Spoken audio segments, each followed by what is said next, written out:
Thank you so much, Cara. So, Overeaters Anonymous is a fellowship of individuals who, through shared experience, strength, and hope, are recovering from compulsive overeating. We welcome everyone who wants to stop eating compulsively. There are no dues or fees for members. We are self supporting through our own contributions, neither soliciting nor accepting outside donations.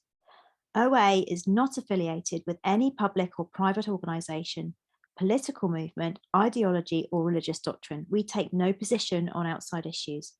Our primary purpose is to abstain from compulsive eating and compulsive food behaviours and to carry the message of recovery through the 12 steps of OA to those who still suffer. How our meeting works. At this meeting, we follow a rotating format. On the second week of each month, which is this week, we have a recovered OA speaker who will be speaking on the topic of their choosing for 30 minutes. There will be a follow-up Q&A segment for 15 minutes where fellows are welcome to ask any questions of our speaker which are related to the topic in question. This meeting will be recorded by audio only, and you'll see a recording sign in the top of your screen. The Q&A section of our meeting will also be recorded. Please post only in the chat function your question to our host, Cara, and she will pose it anonymously on your behalf. Please don't do this, though, before the Q&A section opens. Seventh tradition. Before we share, it's time for our seventh tradition. Although we're meeting electronically, we still have Zoom meeting costs to pay, and we also give contributions to OA UK EB, which is our virtual intergroup. Please make a contribution to the PayPal through the PayPal link, which will be entered into the chat now. And if you could do that on friends and family, that'd be great, because then we don't pay the PayPal fees. That means more goes to OA and less goes to PayPal. Newcomers, we ask that you wait to contribute until you're sure that you want to be here. So today is a speaker meeting, and we are super honoured to have Marie S., who's zooming in from Kentucky in the US, and she is going to be talking, and I've just lost the flyer, I think it was freedom from fear. Is that, you must correct me if I'm wrong there, Marie, but that sounds fantastic, and I will hand it over to you. Oh, just before I do, is anyone happy to do some timing for us today? They're timing a half an hour for the speaker. Anybody? Can't see any hands up. Okay, I'm happy to do that. I shall just do that. I'll set a timer, and I'll hand over to you, Marie, with no further ado. Thank you. Okay, if you could let me know 5 minutes and 1 minute, that'd be awesome. Hi, I'm Marie. I'm a compulsive overeater, recovering bulimic, restrictor, and 200-pounder. And I am grateful to be here. And I'm going to start just a little bit to tell you about myself.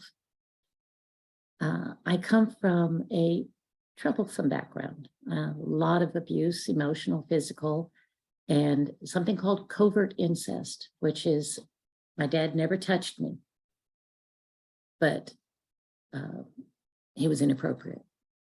And I want to stop right there and say, anything that ever happened to me in my past has been used for good. I don't regret my past. I don't regret what's happened there. And another time, you might hear me speak about that. But that's not what I'm here to talk about today. Because of my past, though, and because I'm an addict, I'm an absolute food addict, compulsive overeater, I have some issues. I'm a codependent, been working on that. And I have a lot of fear, or have had a lot of fear. When people are angry or mad and yelling or disappointed in me, I kind of would curl up and just want to hide, or just fall all over myself trying to make it better and make them happy and smile with me. And through program, through the steps, I'm learning how to balance things out. And one of those things in my life, again, is fear. I'm not going to tell you that I never have any fear, that it never happens. But what I'm going to tell you is, when I learned the steps, the 12 steps, I was just beginning in OA, And I went through the steps, and I went through the steps again, and I went through the steps again. And I went and joined a workshop. And this workshop really impressed upon me what my resentments still were, and character defects that I still had, and fears that were remaining, and not knowing how to deal with them, because I'd done processes on my fears, but I didn't know what to do about them, how to deal with them. It's easy to say, give it over to God. That's easy to say, but how? How do I do that? And that's what I'd like to share with you today. So I was, before program, well over 350 pounds, bedridden, and in a wheelchair, in chronic pain and lots of health issues. And I say this just for those especially who are new. I want you to know there's hope here. And I'm going into a little bit of what you would be learning in step 4. But the steps are in order for a reason, and it's very important to do them in order. So the first time that I was, after learning this process, and I'm going to show you, that I was in fear. I had a sponsor that was so busy that she barely had time to talk to me, and constantly canceling and being unavailable. And she just took on going back to school full time. And I found myself pulling back, going, I don't want to bother her. I don't want to bother her. And I did a 10-step. I did have a resentment that, she was my sponsor. She didn't have any time for me. And at that time, I didn't know, what do you do when you have a resentment with your sponsor? Who do you talk to? Who do you clear it up with? And how do I make amends? So I talked to her about it. And I said, listen, I don't know who to talk to. And she said, oh, you can tell me anything, no problem. And so I told her, and I told her the process I went to, and I owned what was my part. And she said, Marie, you're one of the most important people in the world to me. You're one of my favorite people, and I will always be here for you. And no matter when you call, I may not be able to answer it right away, but I will always get back to you. And there were tears and hugs, and it was great. And we went into a support group that we were in together. We were in 5 different groups for a variety of things together. And she blew up in the group. She got mad at everybody, started screaming, you guys aren't paying attention to me, and just got really upset and left. Well, I immediately thought, it's my fault.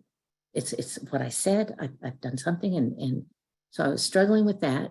And then I got a phone call, and she said, I can't sponsor you for the next 30 days. So I fell apart. I just knew that I had destroyed her. I had hurt her. It's, get the codependence there. It was all my fault that she couldn't sponsor me, and she didn't want me anymore. So the first thing that I learned in how to deal with this is recognizing, oh, this is fear. The way that I recognize it is my emotions. Now, I got to tell you, my emotions have been stuffed down. I'm 63. Okay. So the majority of those years, my emotions have been stuffed down so deep, I couldn't tell you what I was actually feeling. I would only tell you what I know I should be feeling, or I thought I should be feeling, but I didn't actually feel the emotions. My sponsor told me, are you comfortable or uncomfortable? And that's where I had to start. But at this point, when I heard from this sponsor, I just knew that I was in despair and upset. and crying. And I cried for about an hour and I went, oh, this is fear. What am I afraid of? I'm afraid it's my fault. Okay. So I started what's called the fear train. So I'm going to just demonstrate it for you. So if it's my fault, then what? Well, if it's my fault, then she's going to hate me. She's going to want nothing to do with me. And if she wants nothing to do with me, what then? Well, she's going to tell everybody else they shouldn't have anything to do with me. Then I'm going to cause them problems. And if that happens, then what? Well, then everybody's going to leave me and I'm going to be alone and abandoned and rejected by everybody. That is a core fear of mine, that I am going to be abandoned and rejected. And I know it is a core fear because when I even say it, even now, it's like, oh, take that stabbing knife out of me because it feels so powerful. So what caused this? Why do I have this fear? So I pause and I look, why do I have this fear? Well, my earliest memory is I was about 3 years old. My dad was mad, not unusual, and he grabbed me and my sister by the head and banged our heads together, not unusual. And he called us poop for brains. Maybe this will start you thinking. Now that was, I've heard that a gazillion times, many times in a single day. That's rejection. At least to a 3-year-old, it was to me. Numerous times, being one of 7 kids, I was forgotten, literally. My parents left and left me behind alone. So that's abandonment. And I had childhood of that. Okay, that's where it came from. That helps knowing. So now what? How do I behave when I'm in this fear? How does that give me permission to behave? Well, if my food weren't okay, my first thing would be go to food. Okay, but what do I do when food's not there? I go to spending money, shopping, or I go to climbing in bed and crawling under the cupboards and just grabbing a book and reading, or binge watching TV, or crafts, crocheting, anything, because I've got an addict. I'm an addict. And if a little is good, more is better. And I've learned also the reverse. If a little is good, less is better when it came to food at certain times in my life. So I go to extremes. So how else does this give me permission to behave? I get to talk about her.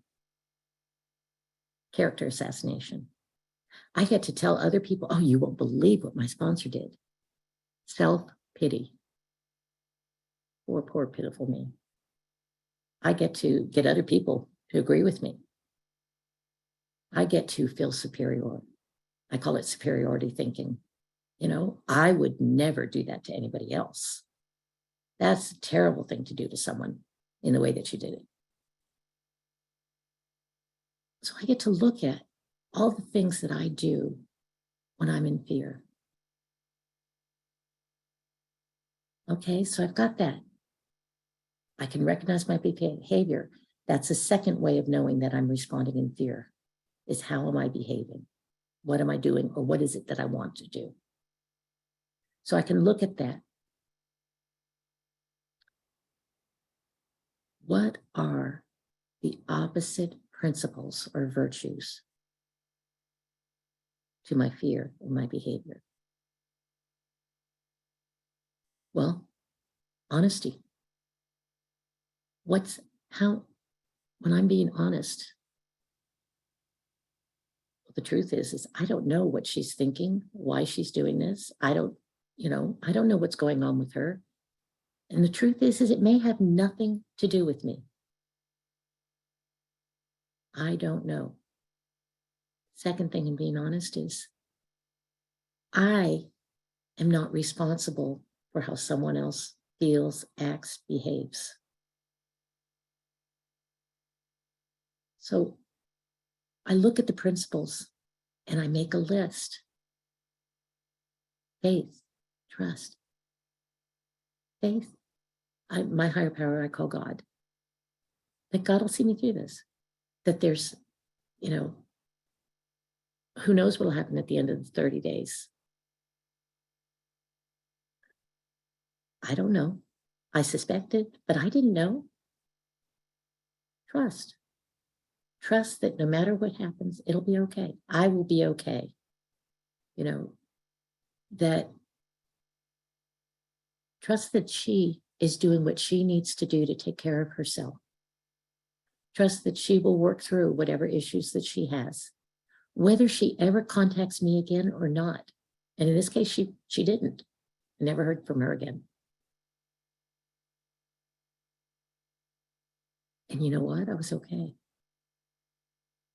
And nobody else that I'm aware of decided that I was a terrible person and rejected and abandoned me and did all the things that I was afraid of. Courage. Courage to look at myself and see the truth. To write down the character defects that came out when I'm looking at my fears.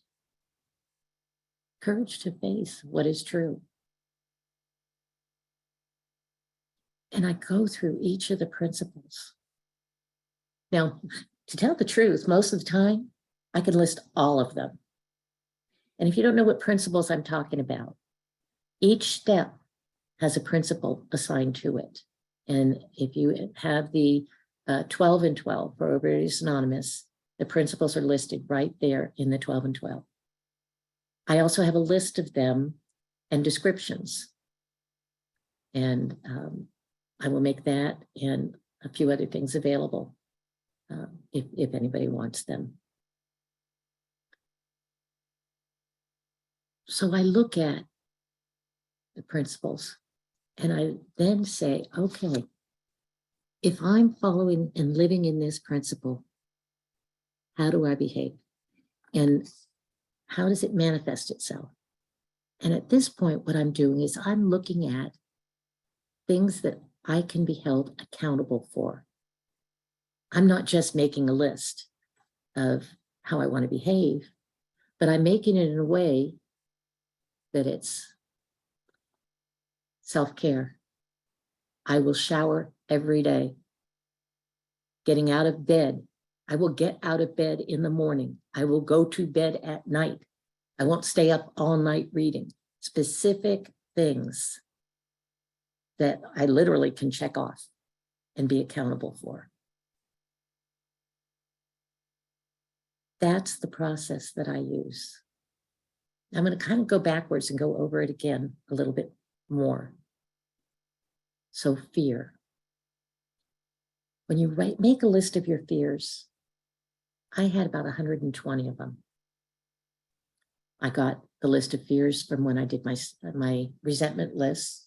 Then you go over, what are you afraid of? I found those fears. And then I did a spontaneous writing, just writing the things that I was afraid of. And what I discovered is the majority, 90% of those fears, if I did that fear train, which is, again, I'm afraid of making a mistake. If I make a mistake, then someone's going to find out. If someone finds out, what then? Then they're going to think I'm a bad person, a bad employee. If they think I'm a bad person or employee, then they're going to tell everybody else. Recognize it? Once they tell everybody else, everybody's going to think I'm a bad person or employee, and I'm going to be rejected and abandoned.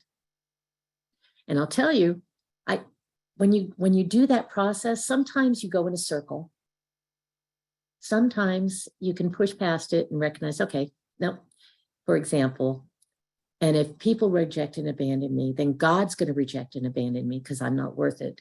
And I'm going to find myself naked and freezing and alone in a corner of hell. Now, why in hell I'm naked and freezing, I don't know, but that's where my mind brought me. So I can back up a little bit and know it's being rejected and abandoned. I've done being alone. I've done dying, being hurt. I mean, there's a lot of things they can go towards the being rejected and abandoned, but they also, some of them, and you'll recognize them when you do your own. Again, the ones that kind of get you in the gut.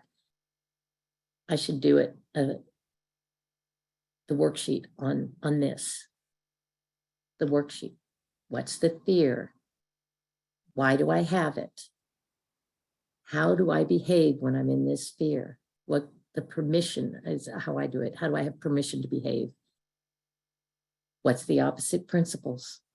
How do I behave when I'm living in the principles? And as time has gone on, again, I still have fear.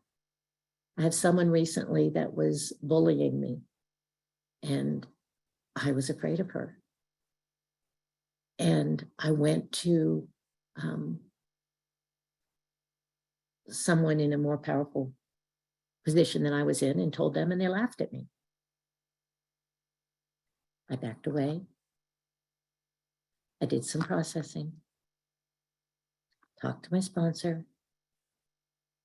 I went back and said, you know, when I told you this and you laughed at me, I felt that you were negating all my feelings, what was going on with me, and telling me I didn't have a right to feel or behave the way that I did. And she apologized. She said she was wrong in how she behaved. I did that.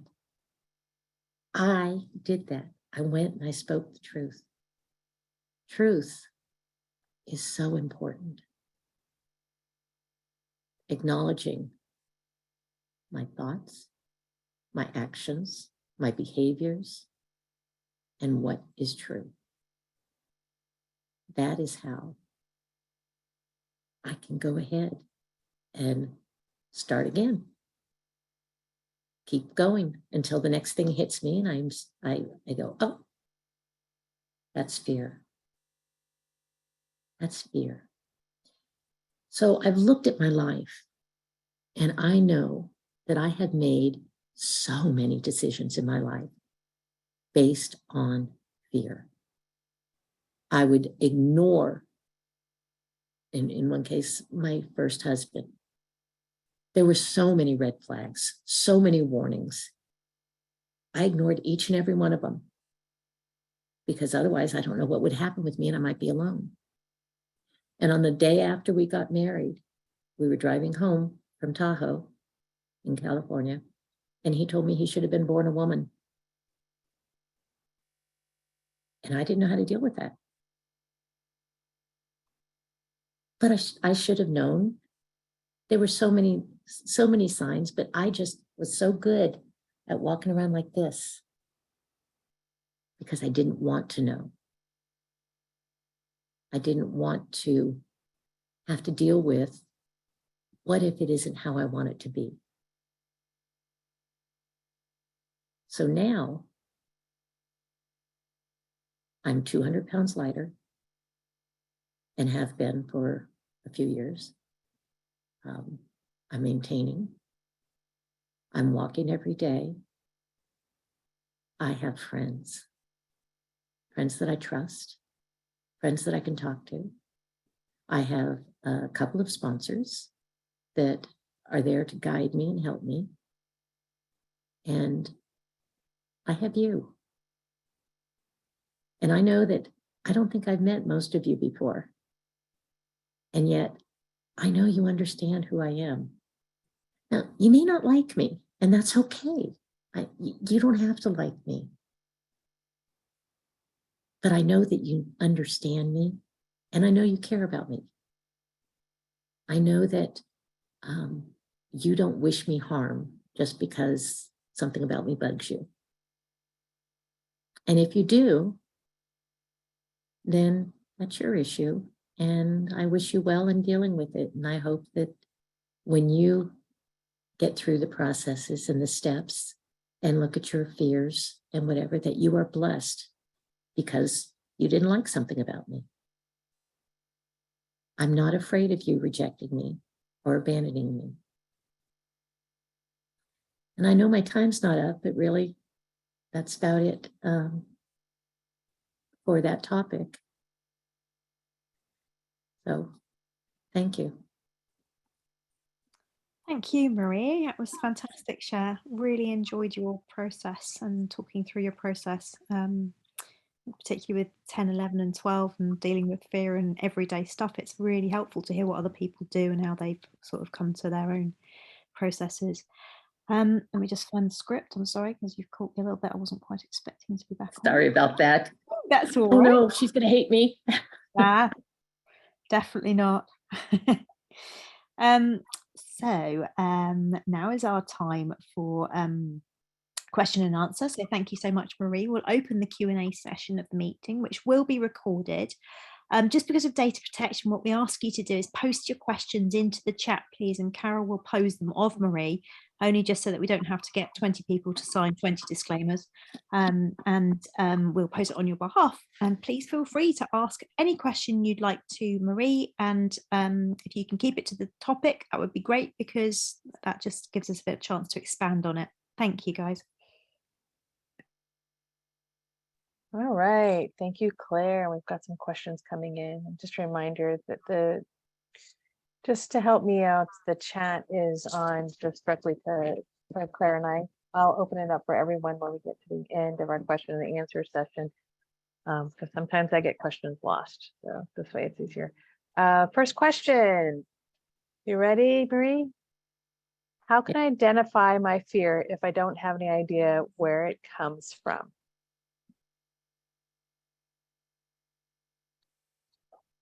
When I have fear, I am definitely uncomfortable. So if you start with that, if you're anything like me, because I couldn't identify, as I said, my emotions, am I comfortable or uncomfortable? I then go, why am I uncomfortable? What's going on? What just happened? And I look at what just happened, if I know what it is. Sometimes I don't.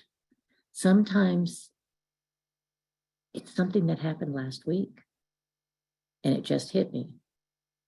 So that's when I turn to my higher power. I do a thing called two-way prayer, where I write a question to my higher power. I pause, and then I write the answer. And very often, that answer points me to exactly what is going on, what I need to do, or what I've been doing. And so I don't like giving advice, but my advice, if I were to give it, would be check with your higher power, check with your sponsor, and check within yourself.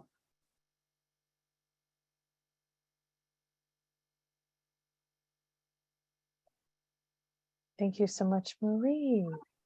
All right, let's see. Our next question is, what does your step 11 process look like? Every morning upon awakening, I love this. I have a form of narcolepsy. And so anytime I went to a meditation class or tried to meditate, I fell asleep. Cannot do that. But when I looked in the dictionary, and you actually read upon awakening, it doesn't say meditation. And if you look in a 1939 dictionary, which I have, it says consider, think about the next 24 hours. I absolutely love this topic because I take everything that is going to happen, who I'm going to talk to. I ask my higher power with my sponsees, how do you want me to be? What do you want me to say? I lift each one up to them. I think about who I'm going to see, what I'm going to say, what I'm going to do during the day. And I ask for the higher power's guidance. And an example I can give you, and I have permission to do so, I have a sponsee who was a young widow. Her boys were babies when her husband died. And her in-laws were very overbearing. Now, her youngest now, at the time, was 15. And the mother-in-law had come into her house. And when she was in another room, the mother-in-law went through her file cabinet and was writing down information. And her son told her about it. And she called me up in tears. Now, this sponsee is the gentlest, kindest soul probably I know. She just worries and is so concerned for the world and everybody's feelings. And she could not talk in meetings. Every time she tried to talk, she cried. That's all she could do, was cry. And on my walk, when I was talking with higher power, with God, he said, have her write a poem. And I went, a poem? If you knew me, you'd know that's the last thing I would have thought of. But I did. And I said, well, my higher power told me to suggest that you write a poem. And she did. And come to find out that she writes poems fairly often and had even published a couple of children's books and loved doing creative writing and drawing. And a couple of days later, she called me up with a poem and she said, I can't believe it. This feels so good. I really feel good about this. But I had more for her because that morning higher power told me to have her share it. And she had a group of women that she was meeting with, and she decided she was going to share it with them. And she called me back just so excited. She said, I feel like I set a boundary. And she was so excited. And that's the closest that she could possibly get to at that time to set a boundary. And in the 2 years since then, she is becoming a leader. She speaks out in meetings. She speaks often. She's got a great relationship with her in-laws with boundaries. Has nothing to do with me at all. My higher power made a suggestion and I just passed it on to her. I live my life doing that every morning. The second thing I do, I'm sorry, I'm in my 60s. The first thing is go to the bathroom. The second thing I do is get in touch with my higher power and pray. I do my readings and I consider the next 24 hours. Thank you. Thank you, Marie. All right, our next question is, how do you involve your higher power in your fear process? I have a prayer that I pray. I can't even tell you how many times a day I pray it. I heard of a set aside prayer in a meeting that I went to. And the way they said it was, God, please set aside everything I think I know about myself, my brokenness, my spiritual path, and you for an open mind and a new experience with myself, my brokenness, my spiritual path, and especially you. Beautiful. And you can change the words for anything. But I like that so much, I just added to it. Please mold me and make me more like you, kind, compassionate, loving, and caring, accepting others as they are. Show me what you want me to see. Teach me what you want me to learn. Help me to listen more and speak less, to focus on others and not myself in a healthy way. Help me not be judgmental of myself or others, and God, help me be willing to see the truth. I mean that prayer from the deepest part of my soul. And I use that before I do any work so that my higher power is with me when I'm doing my work. And I might, if it be about a specific fear, I might include, God, help me set aside this fear so that I can see the truth. Thank you, Marie. Our next question is, did you have to deal with your fear of giving up trigger foods? Yes.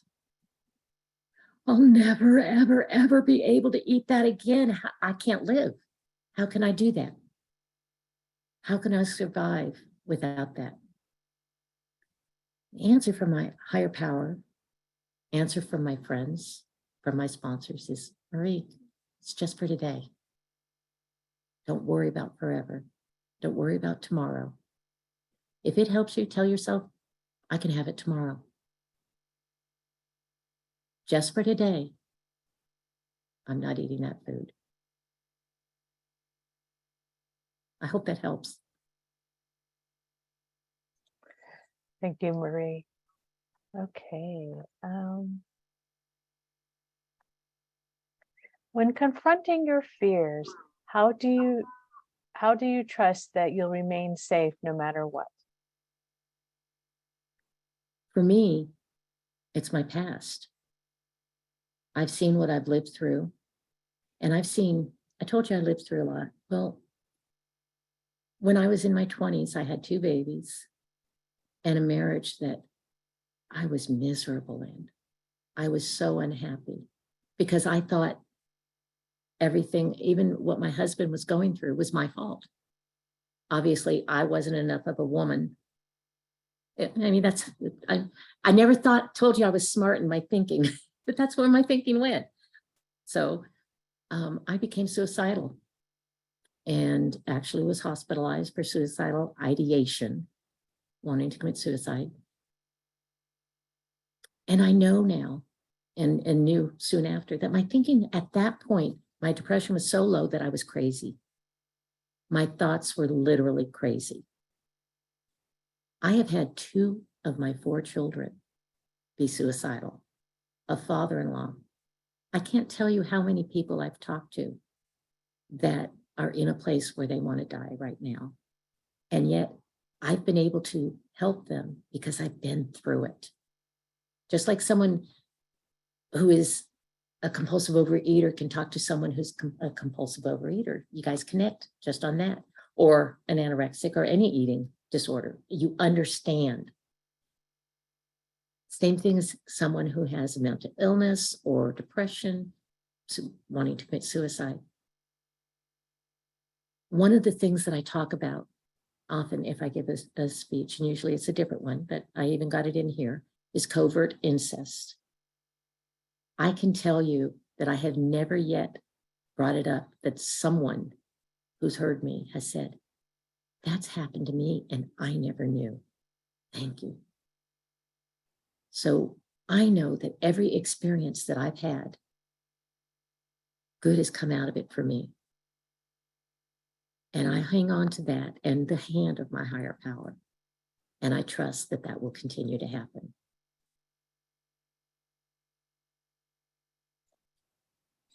Thank you, Marie.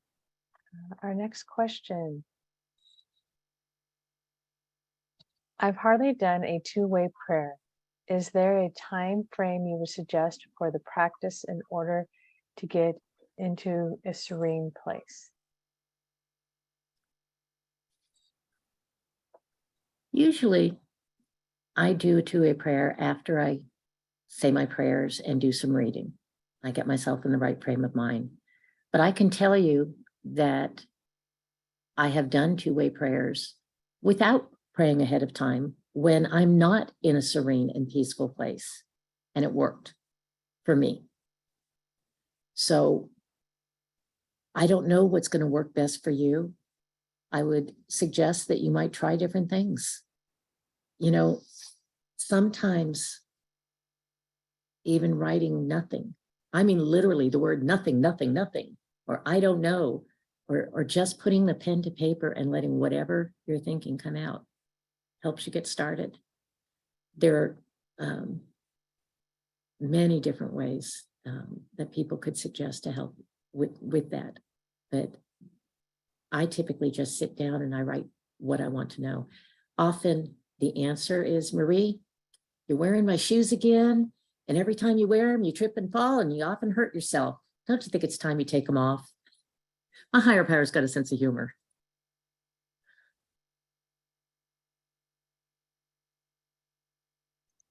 Thank you, Marie. Question. Do you do the fear process you described in written form, and or do you talk it through with a sponsor or a fellow? is it the same for you as doing a step 10, or do you have a different fear inventory use instead of step 10? Thank you. I've done both. I've written it down. I've talked it out. I don't do the fear train too often because I've done it so much that I recognize that's going to end here for me. And most of the time it's, so now I can say, oh, I'm afraid of rejection. I'm afraid of abandonment. And I know that that's, it's helped me be able to recognize that fear when it comes up. So I don't have to go through that fear train process.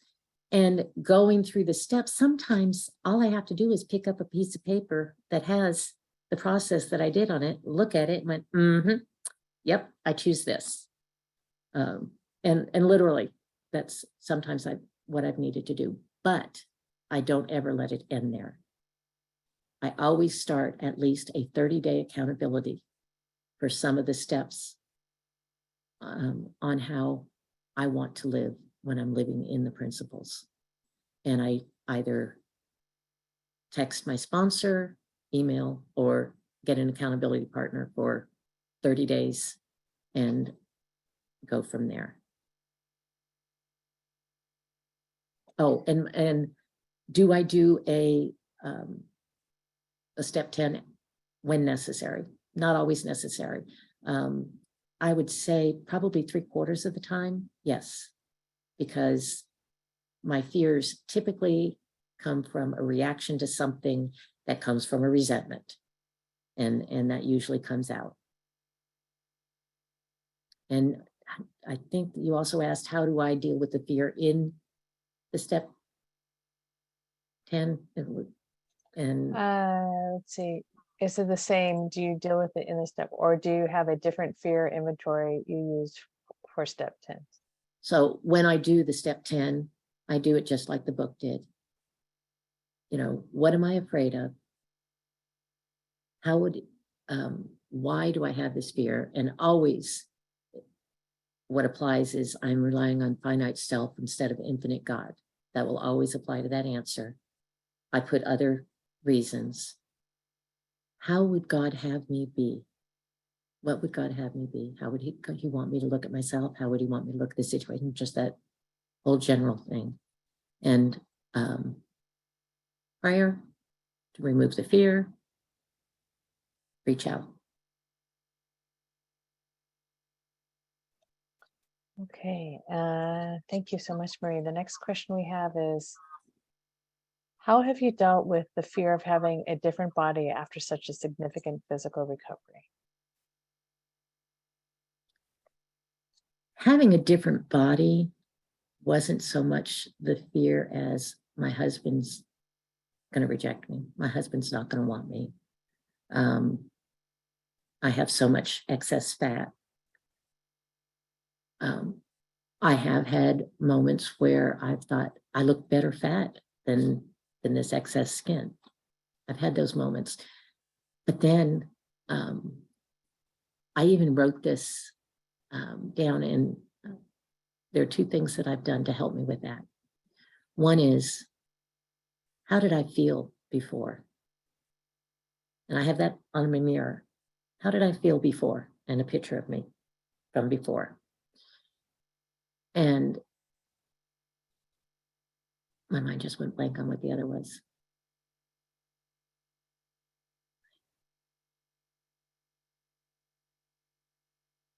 I'm sorry, my mind's blank on the other.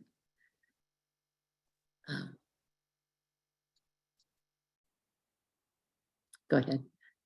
I'm sure it'll come back. You'll be in the middle of answering. Actually, we have no more questions in the chat. Does anybody want to add a question to the chat? We do have about 10 more minutes left to get the wisdom from Marie, who's been amazing so far.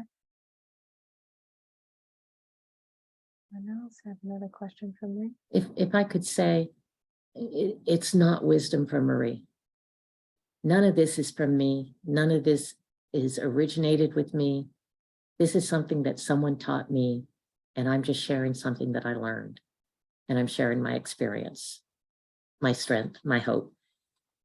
It truly is not because I'm extra deserving or wise or no more or anything like that. It's available for everyone. It's doing the steps. And what I learned, if I may, what I learned is that when I joined OA, my first sponsor read every page with me, the first 184 pages, I think. And we discussed each page and we did the processes as we came up. And so that's how it's supposed to be. And that's how everybody's supposed to do it. Because I knew, how everybody was supposed to be. And what I've learned is that there are many different ways of approaching the steps. And they all work if you work them. If you put yourself into it and you try, it'll work for you. There's no magic answer. There's no magic solution. The big book itself tells you everything you need to know. But the most important thing is don't do it alone. All right, thank you so much. We do have another question. Marie, could you say more about accountability partners and how that works? Do they come from fellow sponsors or another source? So one of the tools is, I'm going to word it wrong, but the tool of action plan, that's what it is, action plan. And I learned it one way, and someone I care about recently told me a different way to look at it, and I love them both. An action plan is, what am I going to do today, every day, for the next 30 days? And I give a list. It can't be a super long list. It's got to be an obtainable list. It's got to be something that you can keep track of. If I go into withdrawing, and I haven't done this for a long time, but I've done it, where I stay in bed, I don't get out of bed except for to go to the bathroom and to get something to eat. And I just kind of crawl into bed with books and TV or whatever, and I just isolate. I know that's unhealthy. I know that that's part of my addiction. That's where I go. And so I would then write a list. I will get up at a certain time. I will take a shower. I don't have to say I'll eat because I'll always make sure I eat. But things that I might neglect.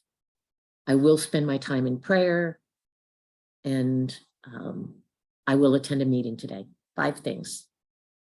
And so for the next 30 days, minimum, I have someone that I text every day. Not only do I text those 5 things, but I do a step 10 and text them a step 10 or a step 11, depending on where I'm at. And I do that for 30 days.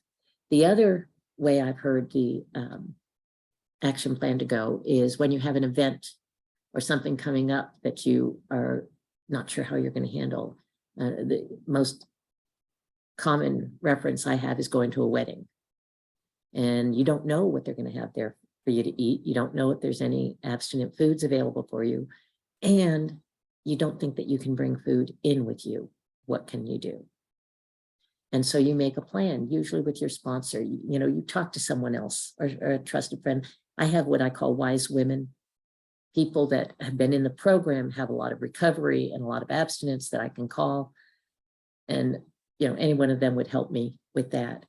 And I make a plan. What am I going to do to get through this event? And then I report to them afterwards. Those are the things that I use to meet what I need to meet to be accountable. And an accountability partner can be anybody in program. It doesn't have to be a wise woman. It doesn't have to be, it could be your friend. As long as the other person can say to you, did you meet your goals? And if you didn't, why? And what are you going to do to make sure that doesn't happen again?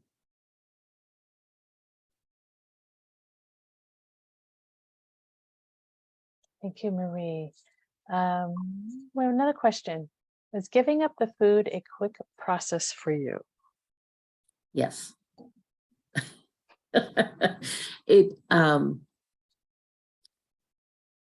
When I woke up one day, realizing that I was literally laying in my deathbed, that if I didn't do something, that was where the rest of my life was going to be.